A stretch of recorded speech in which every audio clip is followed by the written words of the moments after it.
What's up, guys? Randy Arias here, author of Strong Mind, Stronger Body, and I want to share with you today the pros and the cons of buying the Fitbit Blaze. Okay, now I'm sure you're in the market looking for a new fitness tracker, and I'm sure you've looked around and you saw the Fitbit Blaze and you thought, man, this looks like a really good one. And so I want to share with you the things that I find are good and some of the things that I find that are bad. Now I'm actually wearing it on my wrist right now, so I want you to kind of get a view of what it looks like. Okay, and if you haven't seen it yet, I made a video about what it does and what it doesn't do and stuff like that. You can check that out. This video, I want to share with you the pros and the cons of owning one. Okay, so I want to start with the pros. Okay, now before I say anything, I want you to know that I love Fitbit. Fitbit is a great product, and if you're in the market for one of these products, I definitely recommend for you to go out and get them. I'm only sharing with you my thoughts as a consumer of what I like and what I don't like.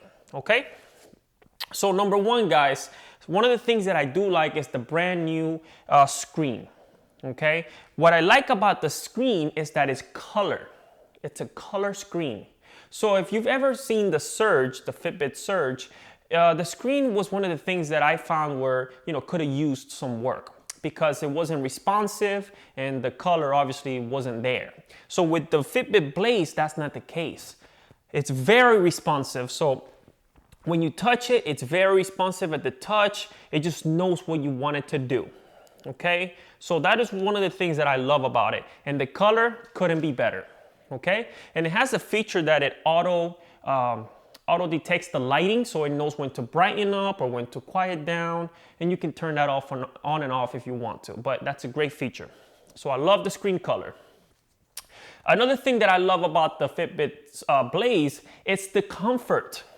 Okay, I've said this with other videos, but Fitbit has been making some very comfortable products, and if you take a look at it, it's not big. Even a girl can wear this. They have smaller bands for girls, and I'm obviously wearing the large one, but it's not that big. And it's very thin and comfortable, okay? It is very, very comfortable. I've slept with it for about 2 days now, and I have no trouble with it, okay? So I love the comfort of the band, the quality. It doesn't get caught with my arm hairs, none of that. So that's huge. Another thing that I do like is the design of it. All right, some of the other Fitbits I think are very good looking, but this one, in my opinion, is the best looking one so far. From the watch band of it, which I like, and the front of it, I actually really like. It's got a techie, sophisticated type of look to it. If you look at it, it looks like a fitness, high-tech gadget, like a go-go gadget type of watch. That's what I get from it. Like if I go like this, it might shoot something out. That's what the feeling I get from wearing it. It's very techie-ish looking. Okay, very sophisticated. You could wear it with dress clothes or fitness clothes. It goes with either one. They also have different bands you can put on it that will make it accessible or make it look better with different clothing. And of course, the responsiveness of the screen, which I've already talked about. I love it. It's very, very responsive. When you touch it, it works. When you go like this, it works. It just works very, very good. And the fifth thing that I actually like about it is the price. Okay, it goes right now for about $200 as a brand new product. And in my opinion, I think it's worth $200. When you think about what you're getting with the Surge, for example, you get no color screen and it's not that responsive. Of course, you get all the other features that it obviously has. But then you think about the 150 Fitbit Charge HR, which is just a little screen and, basically the heart rate monitor, $150. With this, you get all of that plus a better design, a lighter, more comfortable fit, and a color, very responsive screen. That to me makes sense to pay $200 for, okay? Just because of all the, just the screen and everything else that it looks like. It's just great. I think $200 is a fair price for this product. I think that's good. Okay, so guys, that's my 5 pros. Now I want to share with you the cons, some of the things that I found that I didn't like. Number 1, the heart rate monitor. Okay, you know, when you buy a fitness product with a heart rate monitor, you expect it to be accurate. And it doesn't just apply to Fitbit. Any product with a heart rate based off of the wrist is not accurate. And I proved it, and I have proved this in many other videos, comparing it to my Vivo Fit 2 with a chest strap, which is the most accurate way of checking your heart rate. It's completely off when you start working out. So this heart rate monitor is great if you're, like, let's say at work, or just standing here talking, or, you know, just living basically. But if you're exercising, lifting weights, CrossFit, boxing, doing anything extreme like that, it's completely off. Hence, it'll completely throw off the calories burnt. Because if you don't know the heart rate, you cannot accurately track the calories burnt. So that's a major flaw in the system of any heart-based monitor on the wrist, because it's not accurate. So that's number 1 for me. Number 2, it is not waterproof, so you cannot go swimming, and it states that you should not take a shower with it. Okay, it's sweat-proof, rain-proof, all of that proof, but it's not shower or swimming proof. So you cannot just go swimming or jump in the shower with it. Now, I took it in the shower with me already 3 times, with hot shower, steam, all that stuff. It did not affect it at all. But I don't recommend you getting in the shower with it, just because you're gonna pay $200 for something and you don't want no water to damage that for you. Okay? Thankfully, they do sell the insurance plan for $30 that covers water damage for up to 2 years. So I would definitely get that for $30. But, you know, it's not waterproof, so don't go in the shower. So that's one of the things that I didn't like. Number 3, I love the screen quality and the touch and the color, but I don't like the size.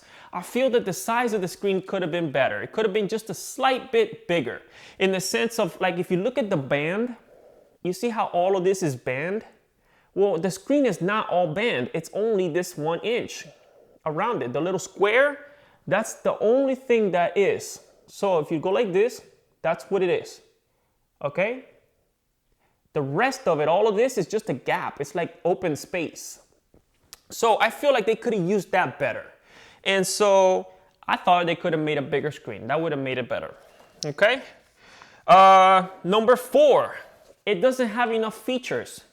You know, when I thought of the Blaze, I was thinking, you know what? It was going to do everything the HR does and some. But it doesn't. It's basically just like the Fitbit Charge HR with a screen and obviously better design. That's it. So it only tracks your steps, you know, your sleep, your miles, you know, the stairs, you know, the average fitness tracker stuff. But it doesn't do anything more. It doesn't have GPS. It doesn't have, you know, you can't text or call from it. You can't do anything like that. It's just very basic, okay? It does receive texts and calls, but that's it. You can only see them. You cannot respond to it, okay? So it's just doesn't do more. It's just a fitness tracker with a beautiful screen and a great design. That's what I didn't like about it. It's just, I felt like it should have had more. And last but not least, it is the battery life. They claim that it has a 5-day battery life. You know, I've been using it now for a whole night, because I charged it at night. I went to sleep, and then I used it a whole day, and then today. And it shows my battery of being at medium, which it's only been really about a day and a half, okay? And the reason for that is because the heart rate eats up the battery. And you do have the option to turn that off, but then why would you want to do that? Because I know you're buying it for the heart rate. I know that. So anyway, I feel like the battery life is not 5 days. It's going to be more like 3, okay? That's the things that I don't like, guys. The battery is a big thing for me, and the heart rate thing is a big thing for me. So again, just to review the pros, the things that I like: the color screen, the comfort, the design, the responsiveness of the screen, and number 5, the price. I think it's priced pretty good, you know, it's not bad.